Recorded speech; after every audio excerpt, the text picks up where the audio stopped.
Bem-vindas e bem-vindos ao The Debate. Hoje, a gente mergulha numa provocação que vem, assim, direto dos escritos de Bertrand Russell, né? Uma figura que, bom, certamente não fugia de uma boa polêmica intelectual. A questão central é: será que os ensinamentos de Jesus, como a gente encontra lá nos evangelhos, trouxeram de fato uma melhoria para o mundo? Ou será que, seguindo a linha mais crítica de Russell, o mundo talvez estivesse melhor sem essa influência histórica toda? Nossa conversa vai se basear justamente nos argumentos e críticas que o Russell teceu sobre a figura de Cristo e o impacto do cristianismo depois. Eu vou ficar com a posição de que, mesmo com as falhas que o próprio Russell aponta, e são muitas, existem elementos éticos ali, naqueles ensinamentos, que tinham sim um potencial benéfico ou moralmente elevado para a humanidade. E eu, então, vou defender a outra ponta, né? Me alinhando mais com a crítica bem ferrenha do Russell. Vou sustentar que as falhas morais que o Russell via nos próprios ensinamentos registrados, tipo a ideia do inferno, por exemplo, e talvez principalmente as consequências negativas que o cristianismo como instituição teve ao longo da história, bom, acabam pesando mais na balança. A perspectiva aqui, baseada em Russell, é que talvez essa influência toda tenha sido mais prejudicial do que benéfica, no fim das contas. Ótimo. Então, eu começo por um ponto interessante que você mesma levantou indiretamente. O próprio Russell, lá no Por que Não Sou Cristão, ele admite que alguns preceitos éticos dos evangelhos são, e ele usa essa palavra, excelentes. Ele até lista alguns, né? Não resistais ao mal, não julgueis para não ser desjulgados, dá a quem te pede, e aquela que é bem radical, se queres ser perfeito, vai, vende tudo que tens e dá-o aos pobres. Claro, o Russell logo emenda dizendo que quase nenhum cristão seguiu isso à risca e que algumas dessas ideias nem eram exatamente novas, né? Já existiam. Mas o ponto que eu quero trazer aqui é a introdução ou, a popularização dessas ideias através da figura de Jesus não ofereceu um ideal moral valioso, mesmo que a prática tenha sido outra coisa. O ideal em si, esse potencial positivo, não estava lá. Para mim, é fundamental separar o valor intrínseco desses ideais das ações, muitas vezes lamentáveis, da igreja ou de indivíduos ao longo da história. A falha na aplicação não anula necessariamente o mérito da ideia original, na minha visão. Entendo. Entendo a tentativa de separar o ideal da prática, claro. Mas eu parto justamente das críticas que o Russell faz, assim, diretamente ao caráter e à sabedoria de Jesus, com base no que está escrito nos evangelhos. Russell não mede palavras, né? Ele aponta o que ele chama de defeitos graves. E o principal deles, que eu acho que sempre choca bastante, é a crença no inferno, no castigo eterno. Para o Russell, isso era uma doutrina de crueldade pura e simples. Algo que ele via como incompatível com o que ele entendia por uma humanidade profunda, compassiva. Ele fica genuinamente chocado com a ideia de alguém poder acreditar nisso. E ele não para por aí, né? Russell menciona o que ele interpretava como uma fúria vingativa de Jesus contra quem não o ouvia ou discordava. Ele cita aquelas passagens bem fortes, tipo: serpentes, raça de víboras, como escapareis da condenação do inferno? O Russell chega a fazer uma comparação bem interessante com a postura de Sócrates, que mesmo condenado à morte, manteve a serenidade, a argumentação calma com seus opositores. E tem mais um ponto que para Russell era crucial. A previsão que Jesus teria feito sobre a sua segunda vinda, que deveria acontecer ainda na vida dos seus contemporâneos e que, obviamente, não aconteceu.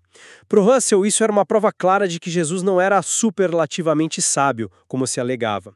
Então, na visão dele, esses elementos negativos não são só detalhes, entende? Eles estão na raiz dos ensinamentos registrados e teriam sim ajudado a pavimentar o caminho para séculos de intolerância e crueldade cometidos em nome de Cristo. Como Russell gostava de frisar, a religião muitas vezes se baseia no medo. E medo e crueldade, costumam andar de mãos dadas. Sim, esses pontos da crítica de Russell são fortes, não há dúvida. Especialmente a questão do inferno e daquela profecia que não se cumpriu. Mas eu volto àqueles preceitos éticos que ele mesmo, como eu disse, elogiou.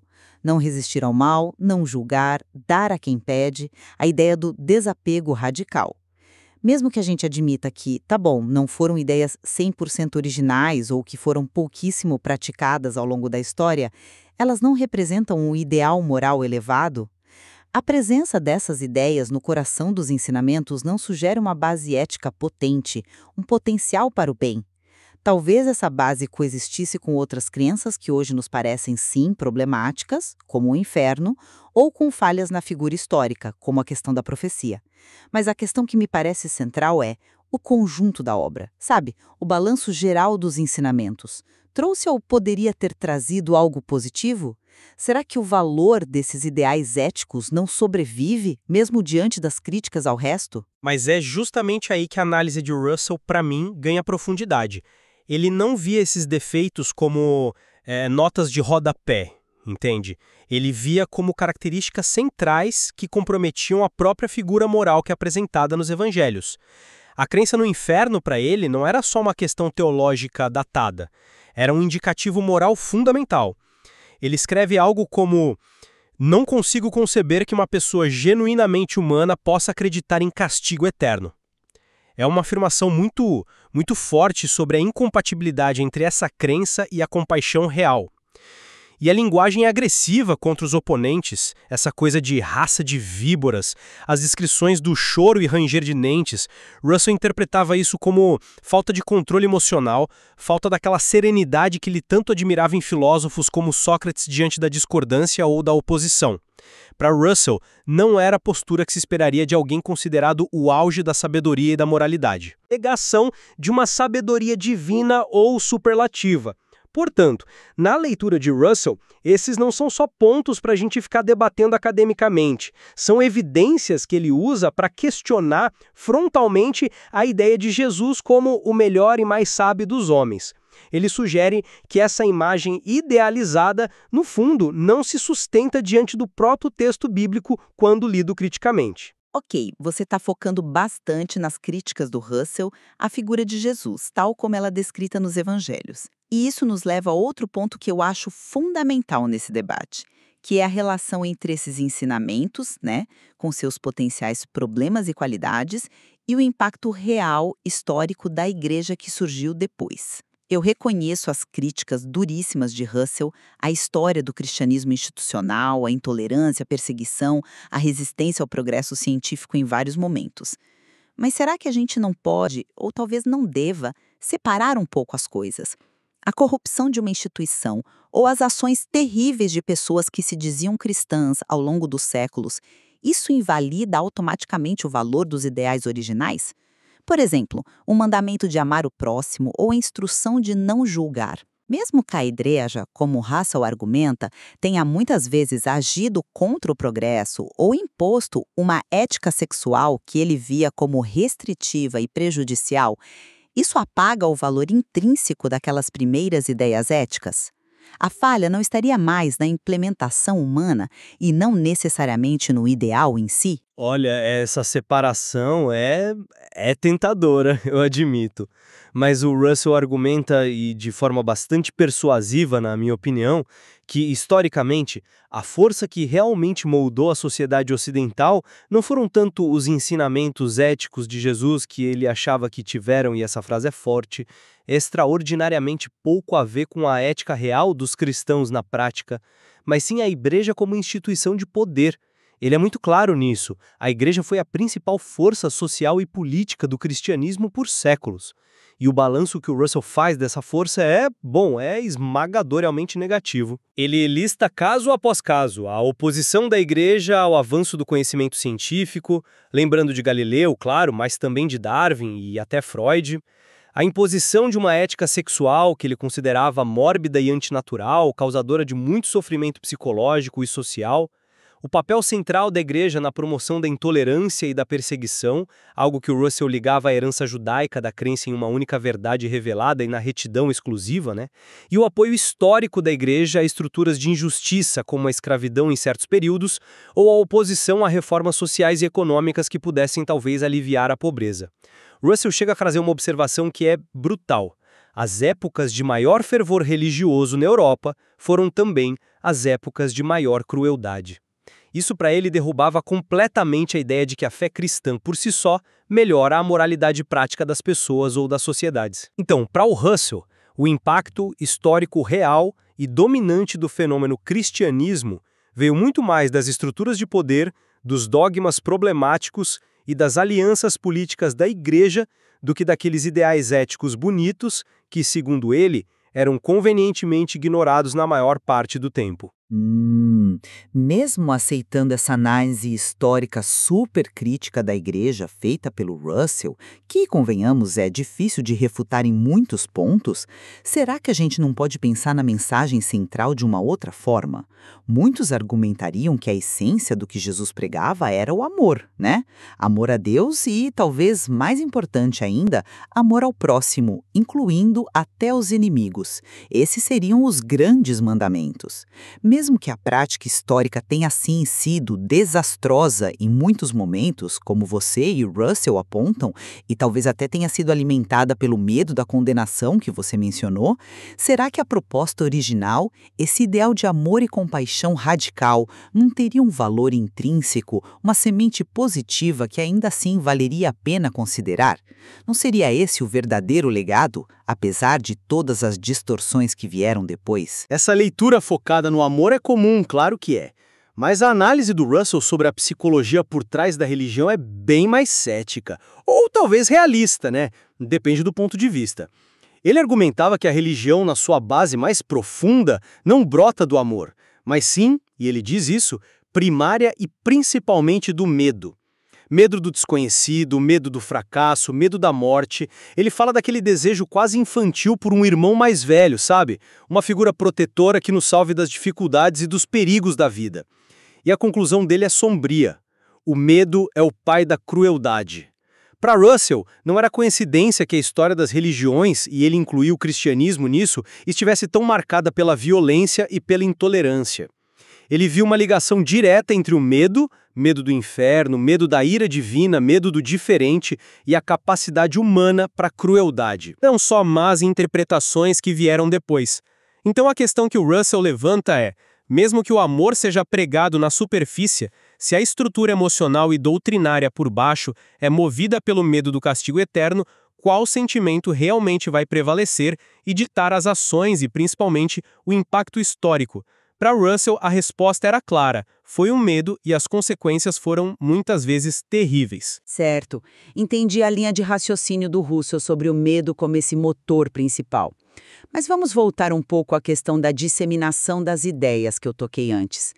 Mesmo que a gente aceite que preceitos como não resistir ao mal já existiam antes, por exemplo, em Lao Tse ou Buda, como o próprio Russell menciona, não podemos negar que a figura de Jesus e o movimento cristão que se seguiu foram absolutamente cruciais para espalhar esses ideais, ou pelo menos versões deles, pela civilização ocidental e depois pelo mundo, né?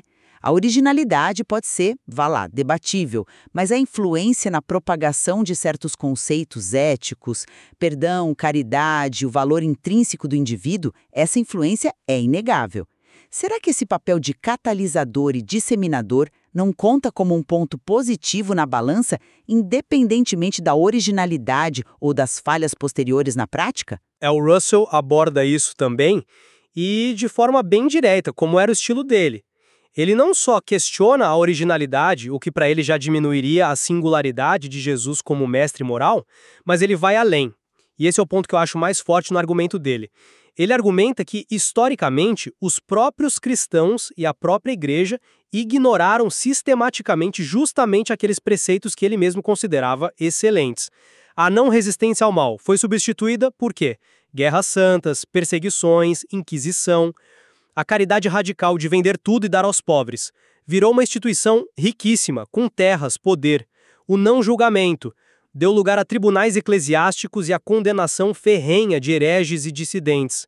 O desapego material se transformou em catedrais suntuosas e um enorme poder temporal. Em contrapartida, as doutrinas que o Russell via como prejudiciais à crença no inferno como ferramenta de controle social e psicológico, a intolerância derivada da ideia de possuir a única verdade revelada, que ele via como uma herança complicada do judaísmo, a ética sexual repressora que ele criticava tanto, a estrutura hierárquica e autoritária da igreja, Essas sim tiveram um impacto histórico gigantesco, moldaram leis, costumes, mentalidades e causaram, segundo ele, um sofrimento imenso e um atraso significativo no progresso moral e intelectual da humanidade. Então, na análise do Russell, não basta olhar para as ideias bonitas que estão no papel. É preciso ver quais ideias realmente pegaram, quais ideias realmente influenciaram o comportamento das massas e das instituições ao longo dos séculos. E na visão dele, foram justamente as ideias mais problemáticas que tiveram as consequências práticas mais duradouras e, infelizmente, mais negativas. O balanço final para Russell pendia claramente para o lado prejudicial. Ele basicamente diz: as partes boas não eram novas e quase ninguém seguiu. Já as partes ruins foram levadas muito a sério, com resultados que foram desastrosos para a história. Bom, resumindo então a minha perspectiva depois dessa nossa troca, eu mantenho que, apesar de todas as críticas válidas e sim muito bem argumentadas por Bertrand Russell, tanto aos aspectos problemáticos que ele via nos próprios ensinamentos e na figura de Jesus nos evangelhos, quanto ao histórico muitas vezes sombrio da igreja, ainda assim, aqueles ideais éticos centrais que também estão presentes ali, né? A compaixão, o perdão, o não julgar, a preocupação com os mais vulneráveis, eles representam um potencial positivo.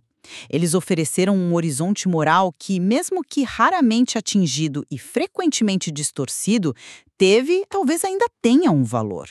A implementação humana pode ter sido, sim, desastrosa, mas a existência desses ideais como um chamado à consciência, para mim, constitui um legado que não pode ser simplesmente jogado fora como inteiramente negativo. E eu concluo reforçando a visão crítica radical de Russell. Para ele, a combinação era fatal.